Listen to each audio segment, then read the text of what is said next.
Good Friday at the Crandon Park Tennis Centre in Miami, and the locals were taking advantage of the Easter holiday to stream into Key Biscayne, where some of the sport's biggest stars were set to make their bows at the Miami Open presented by Itaú. Roger Federer and Juan Martín del Potro were set to go head-to-head for the first time in 2 years, following del Potro's long-time injury layoff. Federer, though, would have to wait a little longer to make his own comeback from knee surgery, a stomach bug prematurely ending his return to action. Now it is official.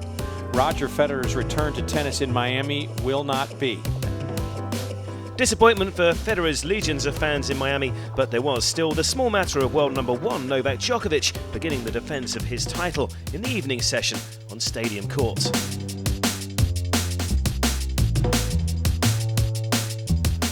Young Kyle Edmund's reward for reaching the Miami second round for the first time was the rather daunting prospect of facing world number one Novak Djokovic, who was in characteristically relaxed mood early on.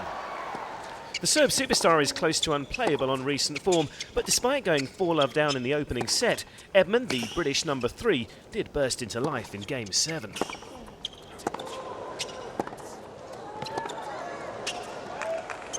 Oh, that's top-class tennis from Kyle Edmund. A wonderful rally on the defence throughout, and how good was the finish? The 23-year-old couldn't hold back the Djokovic tide for long, though. He was soon a set and a breakdown. He's well on his way. There's Djokovic. Plenty of signs of promise for Edmund, but when match points arrived for Djokovic, it was the Brit who blinked first.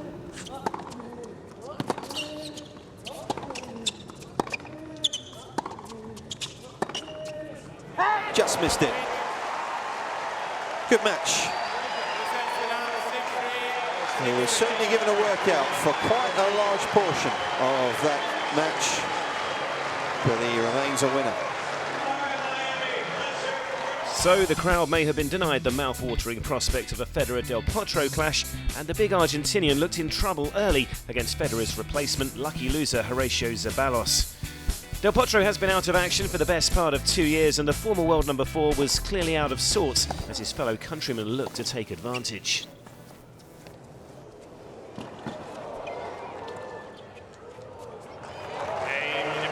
It's pretty sweet stuff from Zeballos. There were flashes of Del Potro's class, but this was still a shadow of the star's former self. It was a tricky little shot that Zeballos was caught off guard.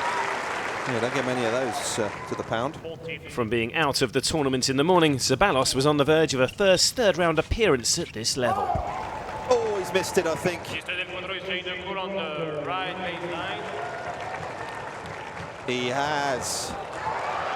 It's a victory for the lucky loser.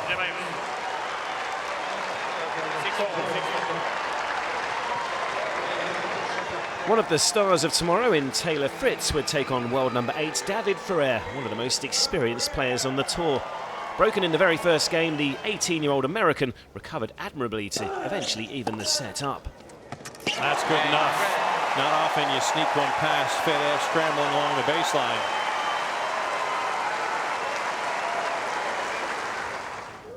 Fritz even had the chance to take the opening set, but with Ferrer forcing a tiebreak, the Spaniard's relentless returning would see him through.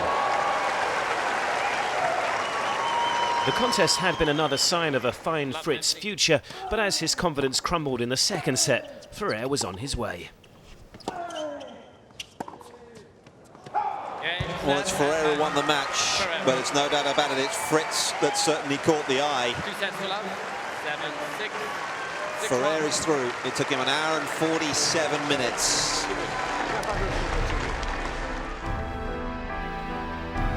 So no Federer in Miami, but the excitement levels in this largely Latin American community are set to raise to another level on Saturday, with Rafael Nadal ready to join the fray.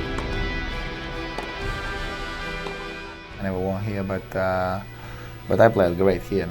4 finals, had a lot, and another semi-finals. So it's been a positive tournament for me. I'm gonna try to play another good tournament this year. With Andy Murray, Stan Wawrinka and Kei Nishikori also on the schedule, a sensational Saturday awaits on Key Biscayne.